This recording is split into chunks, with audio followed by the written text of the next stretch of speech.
Hello everyone, good morning to all of you and welcome back to my channel रेनोमित family vlog. कैसे हो आप सब? I hope आप सब अच्छे होंगे।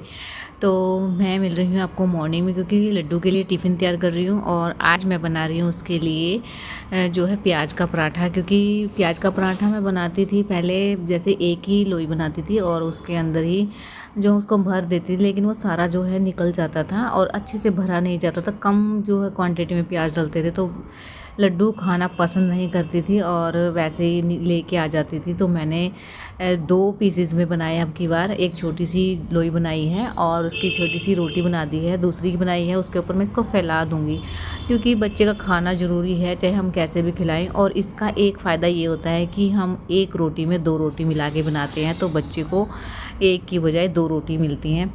और 2 वैसे खिलाएंगे तो वो बिल्कुल भी नहीं खाएंगे बच्चे, और उसको अगर 2 लोई की 1 बना के दे दो तो वो खा जाता है। तो ये चीज़ बहुत अच्छी है। मैं कई बार जो पराठे बनाती हूँ ऐसे बनाती हूँ ताकि वो लगता है उसको एक ही रोटी खाई है बट उसकी 2 होती है।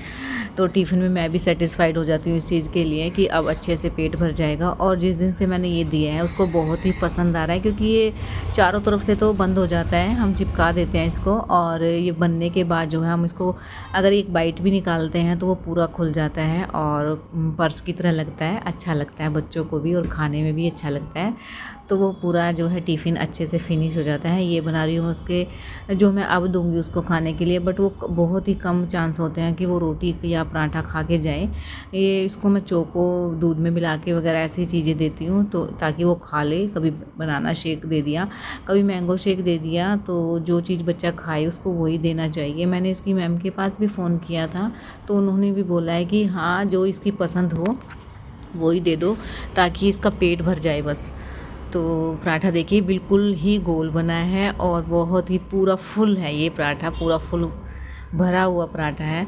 बच्चों को अगर उनकी पसंद का खाना मिल जाए तो वो खुश होकर खा भी लेते हैं, उनके पीछे लगने की ज़रूरत नहीं पड़ती है। सबसे बड़ा काम होता है बच्चों को खाना खिलाना। हाँ, अगर हम अपनी पसंद का ही बनाएं और उनकी पसंद को मतलब वही खिला दें तो पीछे लगना तो बस जायज़ है। और इतना पीछे लगता है 1 से 1.5 घंटा तो ऐसे ही चला जाता है। एक को देख के एक खा लेता है बट बहुत बहुत ज़्यादा टाइम लग जाता है। हाँ, अगर उनकी पसंद का खाना हो तो वो खुद मांग मांग के खाते हैं कि और ले आओ, अच्छा है। तो यही सोचती हूँ कि डेली उनकी पसंद का बनाऊँ, लेकिन पॉसिबल नहीं हो पाता है। कई बार ऐसी चीज़ें होती हैं कि हमारे घर में वो चीज़ नहीं होती है या फिर वो बनाई नहीं जा सकती उस टाइम पे। बट कोशिश रहती है कि हम वो चीज़ जो है उसी को जो है मॉडिफाई करके कुछ ना कुछ ऐसे घुमा फिरा के उनकी फेवरेट चीज़ बना दें उस चीज़ को। अगर सीधा सीधा मैं कोई चीज़ दे देती हूँ तो वो खाना पसंद नहीं है। हाँ, उसी चीज़ को मैं अगर अलग तरीके से बना के दूँ तो वो खा लेते हैं बच्चे। तो अभी देखिए हाल क्या हुआ है रूम का, और देखो इन्होंने कितने क्या किया हुआ है।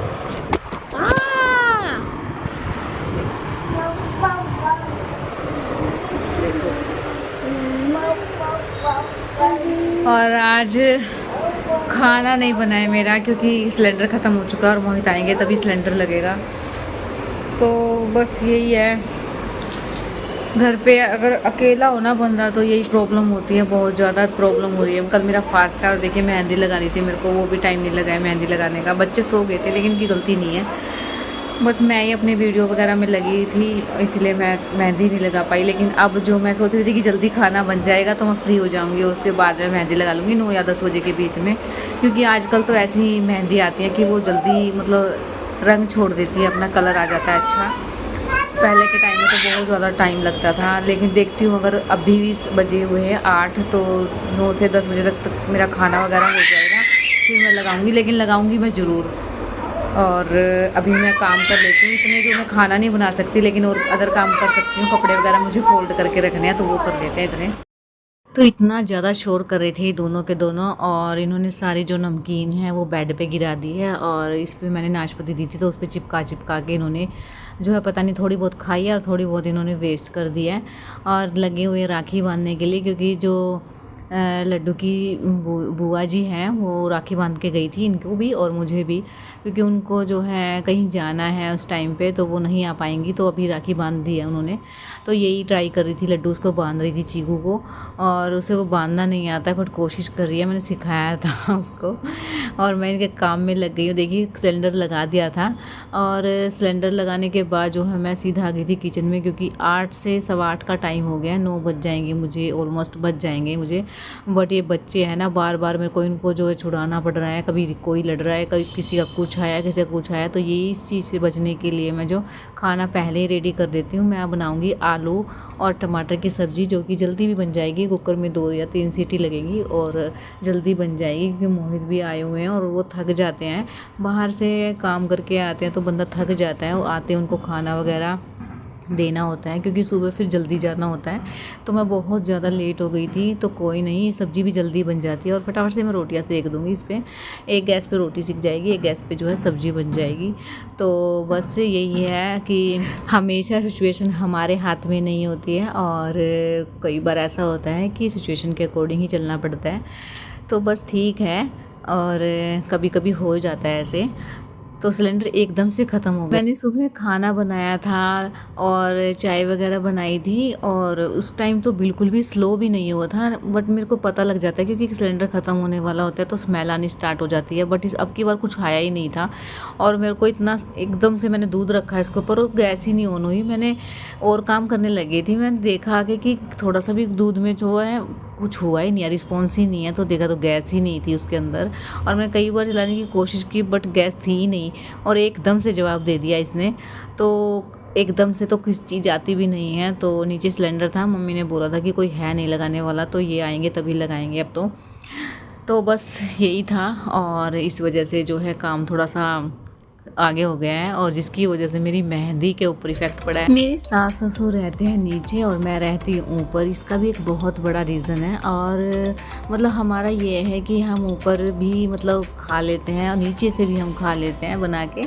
तो ऐसा कुछ नहीं है कि मैं अलग हुई हूँ या फिर मैं ऊपर रहती हूँ, मेरे सास ससुर के साथ ही रहती हूँ। बट मेरे जो किचन है वो अलग है, वो एक रीज़न है, प्रॉपर एक रीज़न है जिसकी वजह से मैं अपने सास ससुर से अलग मतलब ऊपर रहती हूँ। और अगर मतलब कोई भी सिचुएशन ऐसी होती है तो मैं नीचे भी खाना बनाती हूँ। और क्योंकि हमारी जब शादी हुई थी तो मैं बाहर ही रहती थी, यहाँ नहीं रहती थी। यहाँ मैं जब चीकू मैं प्रेग्नेंट थी, 8 मंथ प्रेग्नेंट थी, तब मैं यहाँ आई थी, और उसके बाद से हम यहीं रहने लग गए हैं, क्योंकि इनका काम जो है यहाँ आ गया है। पहले वो वहीं काम करते थे, बाहर रहती थी जब मैं, तो इसलिए जो किचन वगैरह है मेरा जो पूरा का पूरा सेट है वो रेडी था। पूरी किचन वहाँ मतलब जो सामान यहाँ है वो वहीं था, वो सारा सामान। तो जो सामान मेरा वहाँ से आ गया है तो मुझे कहीं ना कहीं तो एडजस्ट करना था, तो ऊपर किचन फ्री थी और बच्चे भी छोटे हैं, तो बस यही एडजस्ट कर लिया, क्योंकि वो सामान जो है यूँ का यूँ इस जो कि एज इट इज़ इस किचन के अंदर फिट हो गया। और इसीलिए बस इसी में मैं खाना वगैरह बना लेती हूँ। और बस यही रीज़न है, क्योंकि जो सामान है वो सारा था A to Z, जो एक किचन में प्रॉपर होता है वही सामान सारा था, तो ये हमने यहाँ जचा लिया है। तो इस वजह से मैं जो है ऊपर खाना वगैरह बनाती हूँ, और बस यही रीज़न है, और ऐसा कोई रीज़न नहीं था। तो देखिए मेरा खाना भी बन गया है, किचन की सफाई भी हो गई है। अब मैं खिलाऊंगी बच्चों को खाना। देखिए सब्ज़ी भी मेरी रेडी है, और इसके साथ मैं सैलेड वगैरह काट लूँगी और कुछ मीठा रख लूँगी। तो मिलते हैं कल एक न्यू ब्लॉग के साथ। अगर ब्लॉग अच्छा लगा है तो प्लीज़ चैनल को सब्सक्राइब, लाइक और कमेंट जरूर कीजिए। मिलते हैं कल।